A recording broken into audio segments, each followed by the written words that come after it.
Voilà, bonjour à toutes, bonjour à tous, j'espère que vous allez toujours très bien chez vous. Aujourd'hui, petite vidéo, donc on va parler du thème de la génétique. Je vais vous faire un petit résumé sur ce chapitre, un résumé qui ne contiendra pas non plus toutes les informations que vous avez vues en cours, mais les principales, afin de bien se remémorer de ce qu'on a vu. Donc, pour débuter ce chapitre, la première chose qu'il faut retenir, déjà qu'il faut revoir, ça va être la cellule. Ça, ce sera très important, comprendre les composants qui font partie d'une cellule. Ici, je vous en ai dessiné une. Donc, quelles sont les principales composantes qu'on peut retrouver? Premièrement, on voit que tout autour, ici, il y a ce qu'on appelle une membrane plasmique.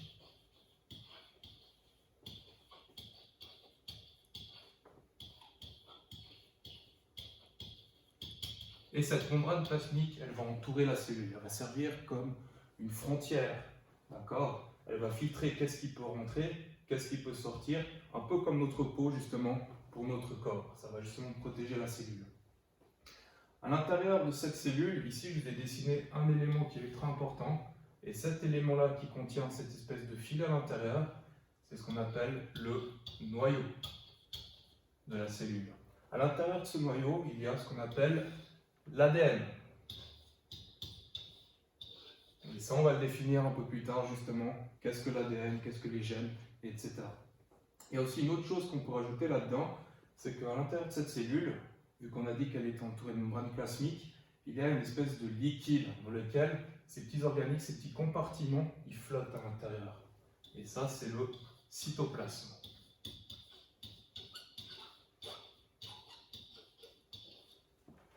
Alors, bien entendu, dans une cellule, il y a beaucoup plus d'éléments. Il y a le noyau, il y en a tout un tas d'autres qui sont aussi très importants, mais qui ne font pas partie du cadre de votre cours, de notre cours ici, donc je ne vais pas les aborder. Si vous voulez aller un peu plus loin, vous pouvez aller regarder sur Internet, typiquement, trouver quels sont les autres compartiments.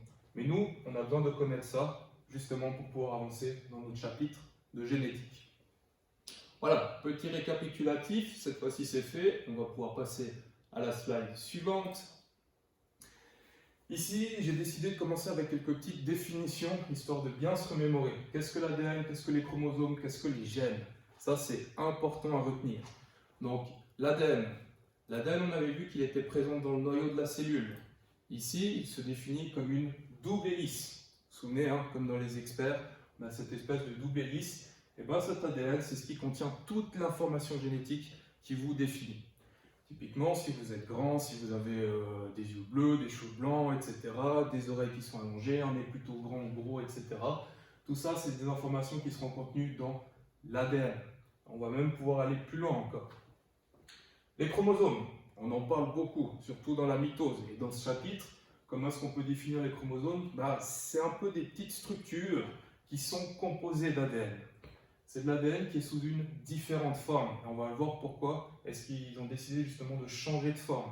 Ce sera beaucoup plus utile lors de la mitose que d'être sous cette forme de pelote de laine, comme je l'ai représenté ici, où c'est très compliqué justement à séparer, à dupliquer.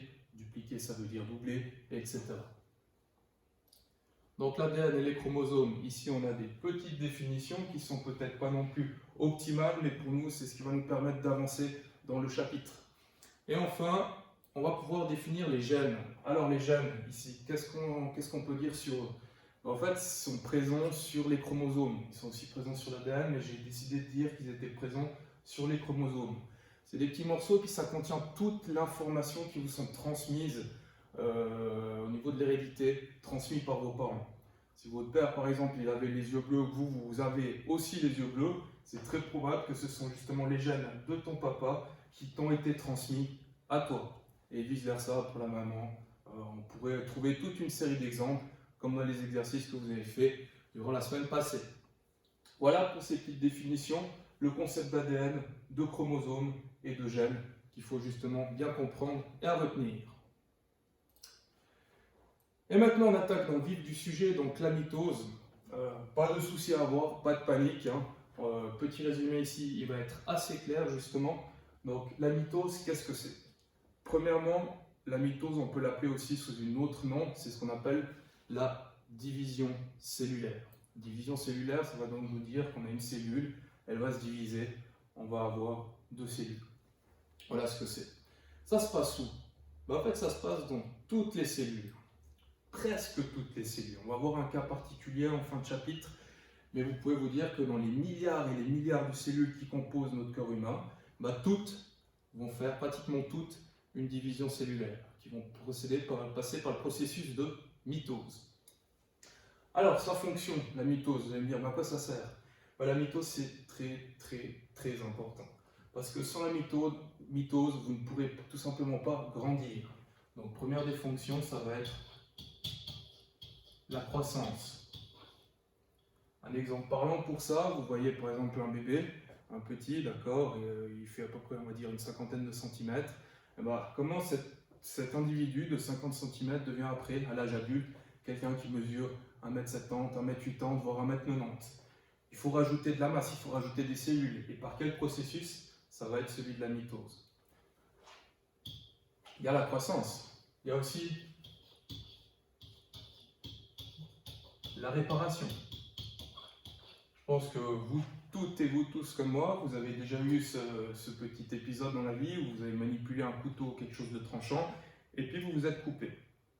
Alors, qu'est-ce qui se passe? La première étape, c'est que il y a une plaie, ça saigne, votre corps va coaguler, le sang va coaguler, c'est-à-dire qu'on va éviter qu'il y ait trop de sang qui sorte. Pour ça, le corps il a tout un tas de dispositifs qu'il va mettre en place.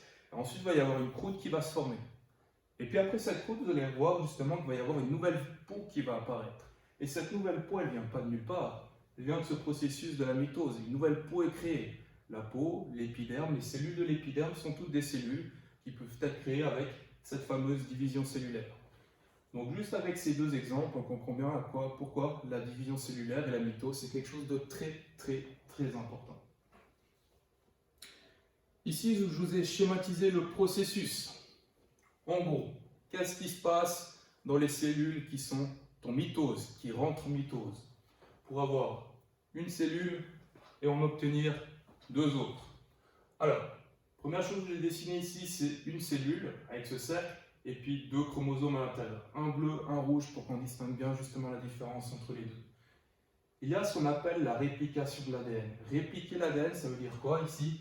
Ça veut dire qu'on va le doubler. Et pourquoi le doubler? Vous observez bien qu'à partir d'une cellule, on en obtient deux autres. Donc le matériel génétique à l'intérieur, il va être doublé. Il doit être doublé si on veut obtenir deux cellules. Une fois cette phase de réplication de l'ADN faite, deux chromosomes, de double chromosome, ici un double chromosome bleu et un double chromosome rouge, on va pouvoir passer dans les étapes de la mitose qui vont aboutir justement à deux autres cellules. Cette mitose, je l'explique dans la slide d'après. Moi, ce que j'aimerais vous faire comprendre ici, c'est que si celle-ci, on l'appelle la cellule mère, la cellule initiale de départ, on voit qu'on obtient avec celle-ci deux autres cellules qu'on appelle cellules filles et qui sont identiques. Ce sont les mêmes. Donc à partir de cette cellule, on crée deux autres cellules qui sont égales, qui sont identiques. Et maintenant, nous allons passer aux fameuses étapes de la mitose. En vrai, il n'y a pas seulement 4 étapes, il y en a plus. Ils ont des noms qui sont assez complexes et ils ne font pas partie du cadre de ce cours. Moi, j'ai décidé de vous présenter ça sous forme de 4 étapes. On ne va pas les nommer, on va juste expliquer qu'est-ce qui se passe. Souvenez-vous, nous avions 7 cellules. Ça, c'est une cellule normale. Et ici, on va dire que cette cellule, c'est une cellule de la peau, une cellule de l'épiderme. L'exemple où je me suis coupé. Il faut qu'il y ait de nouvelles cellules de la peau qui se forment pour pouvoir effectuer correctement leur rôle de barrière. Qu'est-ce qui va se passer? On voit donc ici qu'on a notre cellule, notre noyau, qu'on a l'ADN qui est sous forme de boule de laine, comme un fil qui est tout articulé, vraiment qui est enchevîtré à l'intérieur. Et avec cet ADN qui est sous forme de double hélice ici, sous forme de pelote de laine, c'est très compliqué à doubler, à le séparer. Donc à partir de ça, si je reviens sur cette slide, la première étape qu'on va voir, c'est que vous observez déjà que maintenant, il n'y a plus de noyau. Disparition du noyau. On a la formation de chromosomes. aussi, ça on peut le rajouter même si ça fait partie de l'étape de la réplication. On rajoute aussi formation des chromosomes. Voilà, double chromosome bleu, le double chromosome rouge. On voit justement qu'il y a déjà eu cette étape de réplication de l'ADN, parce qu'il y a un double brin, un premier, un double brin aussi pour le chromosome rouge. Première étape, il n'y a plus de noyau qui entoure justement le matériel génétique, il a disparu, et puis formation des chromosomes. Ces chromosomes, ils sont dans la cellule, ils sont à peu près n'importe où. Donc la deuxième étape, ça va justement être de bien les situer. Ça, c'est ce que va faire la cellule ici, c'est qu'elle va aligner. On appelle aligner sur l'équateur. L'équateur, je vous l'ai mis ici. Je vais écrire. L'équateur, c'est le centre de la cellule. On voit donc que les chromosomes qui sont un peu n'importe où dans la cellule vont être alignés pile sur le centre. Et ça va être important. Alignés au centre de la cellule. Le centre de la cellule, on dit aligné sur l'équateur. Nos chromosomes qui sont donc alignés maintenant sur le centre de la cellule, ben, ce qui va se passer, c'est qu'on va voir justement, ils vont migrer, ils vont se séparer. Chaque brin, que vous voyez par exemple le brin bleu ici, il va partir dans cette direction. Celui-ci, il va partir dans l'autre direction. Et ça, c'est la troisième étape. Ici, les chromosomes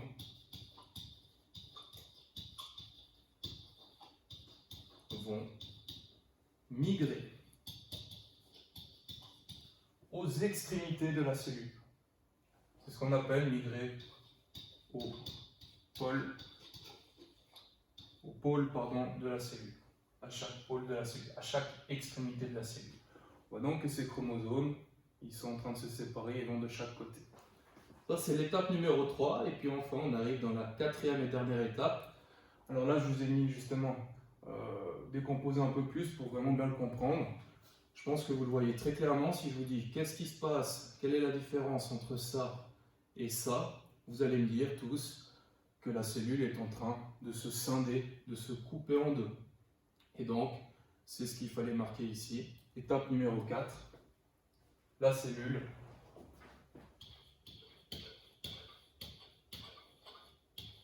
se coupe en deux, mais on a un autre terme qu'on a vu justement dans le chapitre de division cellulaire, donc on va le réutiliser. La cellule se divise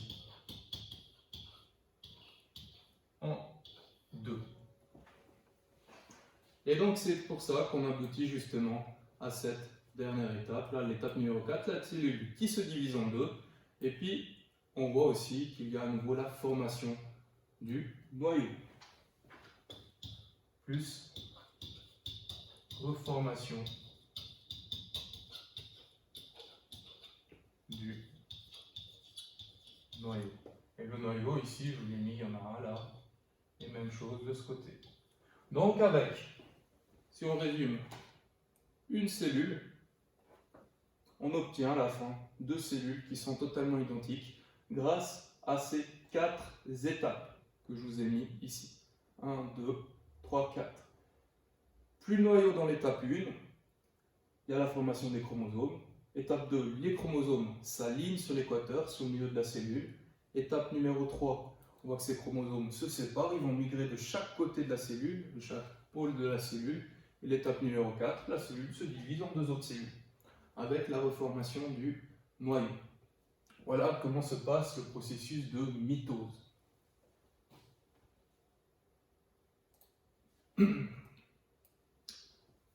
Maintenant, il y a un autre processus. Celui-ci, c'est celui qu'on appelle la méiose, qui n'a absolument rien à voir avec la mitose. Les termes se ressemblent beaucoup, mais ils sont totalement différents. Pourquoi? Premièrement, on avait vu que la mitose se passait dans presque toutes les cellules du corps humain. Je disais presque toutes, parce que la méiose, ce processus est présent, par exemple, chez les hommes pour produire les cellules sexuelles qu'on appelle les spermatozoïdes.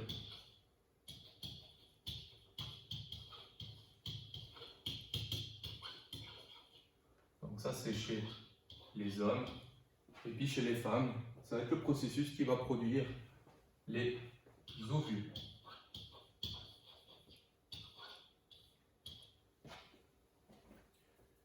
Les spermatozoïdes, ils sont produits pour les hommes dans les testicules. Et puis pour les femmes, dans les ovaires.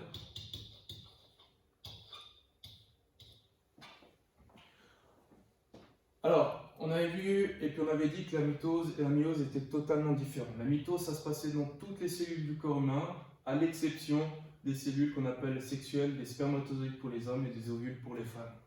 Parce que ces productions de ces deux types de cellules, grâce à la méiose, se passent dans les testicules pour les hommes et dans les ovaires pour les femmes. Qu'est-ce qu'il faut retenir de ce processus, la méiose? Alors, le processus en lui-même, il est beaucoup plus compliqué que la mitose. Moi, je ne veux pas l'aborder dans ce cours, ça ne fait pas partie des choses que vous devez savoir. Néanmoins, on peut retenir plusieurs choses. La première, c'est que même si le processus est plus compliqué, j'aimerais que vous reteniez que il n'y a pas une seule division, il y a deux divisions.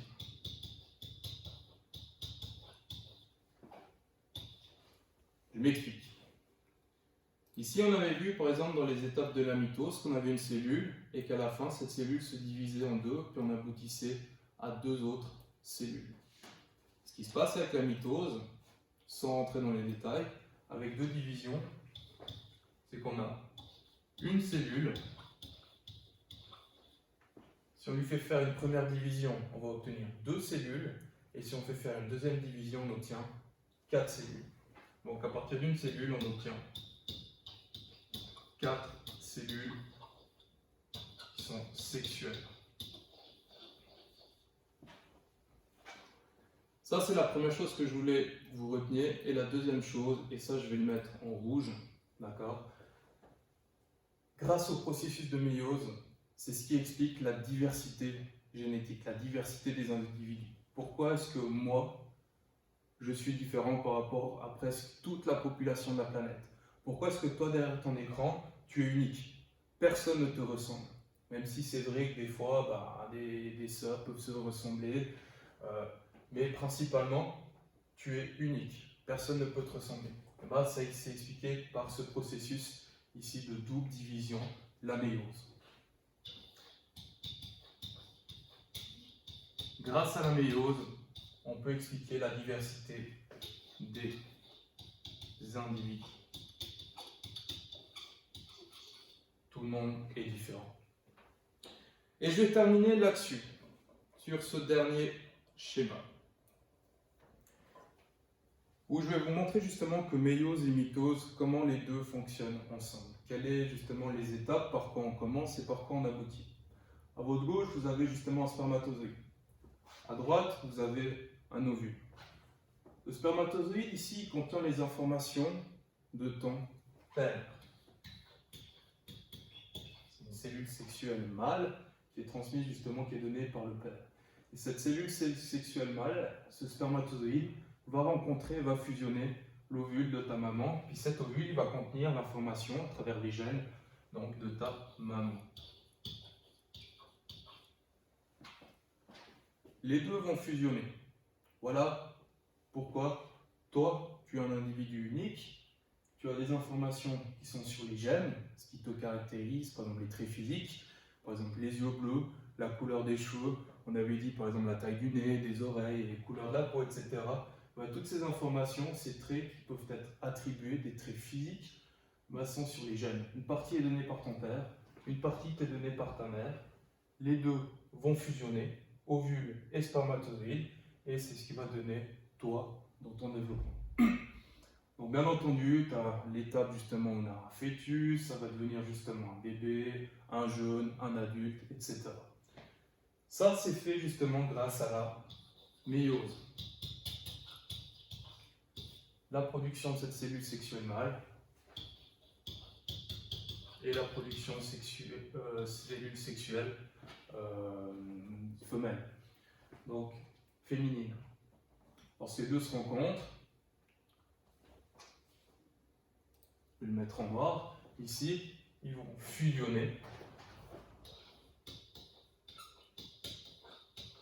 Et à partir de là, toutes ces flèches, bien entendu, cette cellule va rentrer dans le processus de mitose, va obtenir 2 cellules, puis 4 cellules, 8, 16, 32, 64, 128, 256, 512, 1024, 2048, 4096, et on pourrait continuer comme ça jusqu'à compter des milliards et des milliards, ce que je ne suis absolument pas capable, mais on voit bien justement que là, justement, c'est ce qu'on appelle le processus maintenant de mitose.